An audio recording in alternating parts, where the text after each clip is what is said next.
കോവിഡിനു ശേഷം കേരളത്തിലെ ഭവന സംസ്കാരം മാറിമറിഞ്ഞു.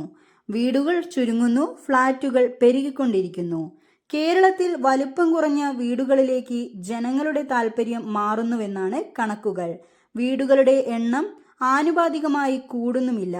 സ്വതന്ത്ര വീടുകളോടുള്ള മമത വർഷം തോറും കുറയുകയും ഫ്ളാറ്റുകളെ ആശ്രയിക്കുകയും ചെയ്യുന്നു.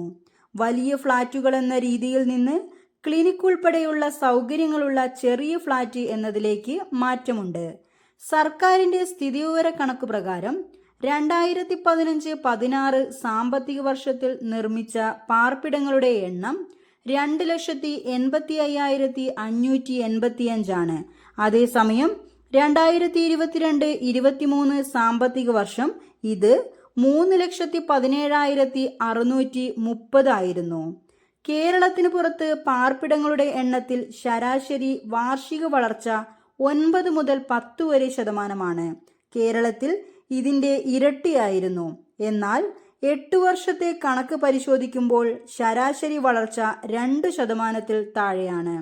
വലിപ്പം കുറഞ്ഞ വീടുകളും ചെറിയ ഫ്ളാറ്റുകളും പുതിയ ട്രെൻഡായതോടെ നിർമ്മിത മേഖലയുടെ വിസ്തൃതിയിലും കാര്യമായ കുറവ് വന്നിട്ടുണ്ട്.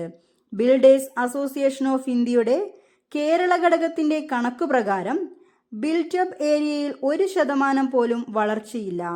പാർപ്പിടങ്ങളുടെ വലുപ്പം കുറഞ്ഞതു മാത്രമല്ല കാരണം, ഇവയുടെ എണ്ണത്തിലുണ്ടാകുന്ന കുറവുമാണ്. കോവിഡിനു ശേഷം മലയാളികളുടെ ശൈലിയും ഭവന സങ്കല്പവും മാറി. ജോലിക്കാരെ കിട്ടാതെ വീടുകൾ സ്വന്തമായി വൃത്തിയാക്കി സൂക്ഷിക്കേണ്ടി വന്നു. അതോടെ ചെറിയ ഇടം മതിയെന്നു വന്നു. തലമുറകൾക്ക് കൈമാറാനായിരുന്നു പണ്ടത്തെ വീടുകൾ. എന്നാൽ ഇപ്പോൾ അത് മക്കൾക്ക് പോലും വേണ്ടിവരില്ലെന്ന തിരിച്ചറിവിലേക്ക് എത്തി. ഹാബിറ്റ് ആൻഡ് ടെക്നോളജി ഗ്രൂപ്പ് സ്ഥാപകൻ ജി ശങ്കർ അഭിപ്രായപ്പെട്ടതാണിത്. ഫ്ളാറ്റുകളിലാണ് സൗകര്യവും സുരക്ഷയും എന്നാണ് പറയുന്നത്. ഫ്ളാറ്റുകളിൽ ചികിത്സാ സംവിധാനം ഉൾപ്പെടെയുള്ള സൗകര്യങ്ങളാണ് താമസക്കാർ കൂടാൻ കാരണം. സുരക്ഷയും അവശ്യ സേവനങ്ങളും ഉറപ്പാണ്. ഭൂമി വെച്ച് നോക്കുമ്പോൾ ഫ്ളാറ്റുകൾക്ക് വിലയും കുറവാണ്. BAI തൃശൂർ ചാപ്റ്റർ മുൻ സെക്രട്ടറി കെ മധുസൂദനൻ അഭിപ്രായപ്പെട്ടതാണിത്.